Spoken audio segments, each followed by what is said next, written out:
Thank you, Kent. I was really proud of our players and their preparation. We had tremendous respect for Coach Hollowell and what he's building there at New Orleans. Their win last week at TCU, they were fantastic.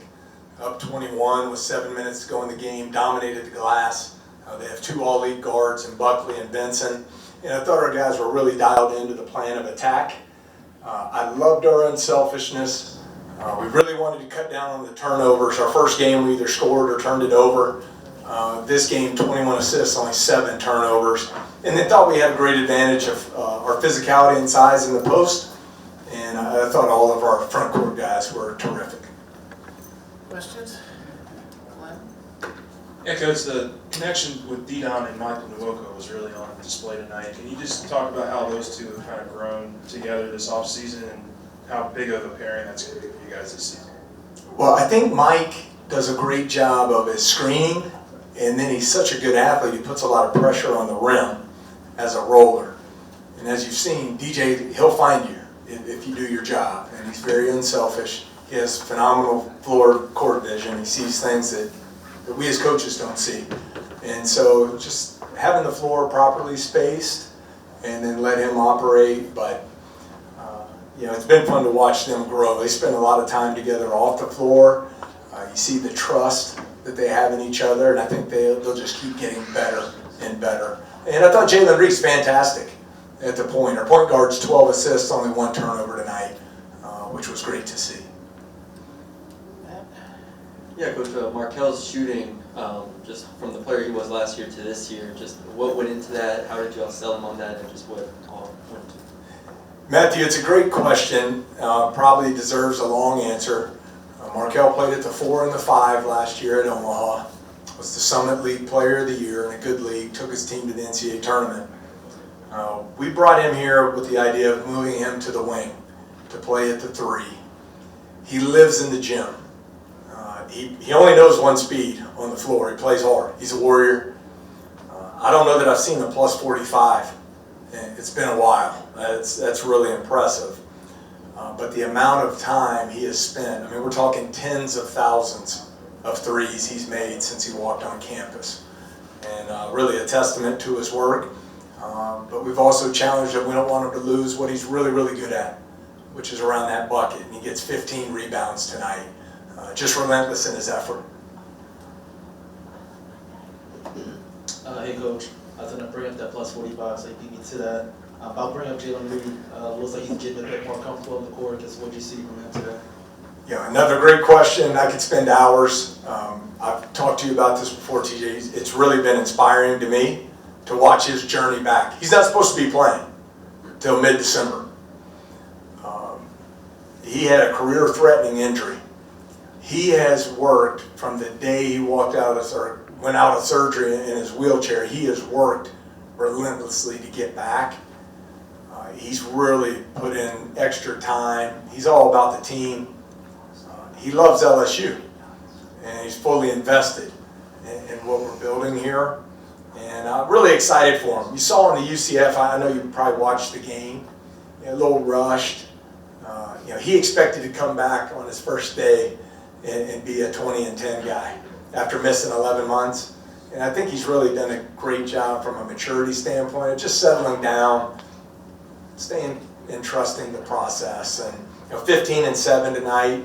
My favorite part is the 4 offensive rebounds. Thought he was really active and aggressive, chasing the glass. Coach, after last game, you said you thought Michael Nwoko didn't play very well, and then he goes out and scores a career-high 22 points today. What do you make of that difference in just 5 days?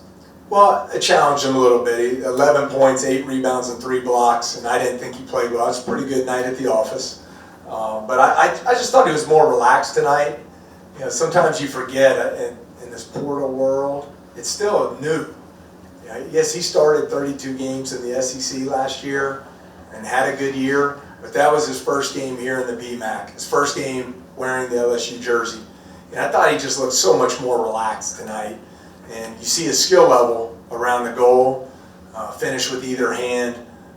He's a guy we can throw the ball into in the post. It doesn't just have to be lobs off his ball screen action. So I thought his work without the ball was really good. Hey, Coach. You talked about your team's performance on the glass today. Can you kind of expand on that, what that did for you guys tonight? Well, we were plus 19 on the glass in the first game. Tonight, we go plus 20. I think the only issue we really had in the game, in the first half, we took some awful shots. You did. Laughing at me. We took some awful shots that put us in a bad position getting back in transition. And they weren't shots that we normally take, so we weren't in good position to get the offensive rebound. I thought in the second half we cleaned that up. We took high quality shots on every trip. And so we shot a better percentage, obviously, but we also did a better job getting second chance opportunities. So I thought it was just more discipline on the offensive end, led to better offensive rebounding and better transition defense where they hurt us some in the first half. With Markel shooting as much as he is from beyond the arc, how does that, I guess, help so much with the spacing on the court and just making defenders respect him? Well, it's important for us because we are playing the two bigs in the front court. So spacing is critical for the way our offense is designed. So we'll need other guys to emerge and shoot the ball consistently as well. But 10 of 27 tonight, I believe 37% is good enough to win. We were in the 40s last week. We were in the 40s in the exhibition. That's where we want to be. I liked our shot diet tonight. There were some bad twos we took in the first half that we got to clean up. D-Don went down a little bit gimpy there in the second half. I know he came back into the game. Just kind of maybe what happened there and how is he doing? Yes, Glenn, knee to knee. Just bruised his knee. Be fine. And he's in treatment now. Be ready to roll Thursday night. After the game that Max had, the first game, kind of a slower game for him, just what did you assess of maybe that took him out of rhythm or anything like that? He'll be fine. I thought maybe rushed a couple shots there in the first half off the dribble that were contested. Got a good look from three in the second half, didn't go down. He'll be fine. I thought he was really good in his perimeter defense. We were very concerned with Buckley and Benson. I think both those guys will be all league guards, and we held them 5 of 22, and that was critical to our defensive plan of attack, and Max was a big part of that. Coach, what do you make of Rashad King's second game as an LSU Tiger, making 2 or 3 from 3? Those were big threes there when we were able to extend the lead out.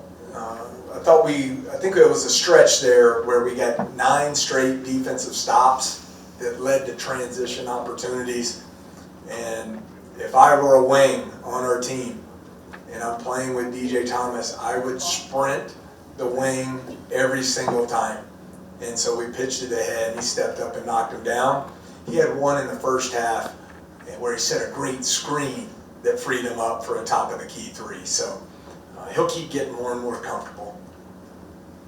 All right. Thank you, Coach. That's it. Hey, we'll see you Thursday night at 7. Thank you.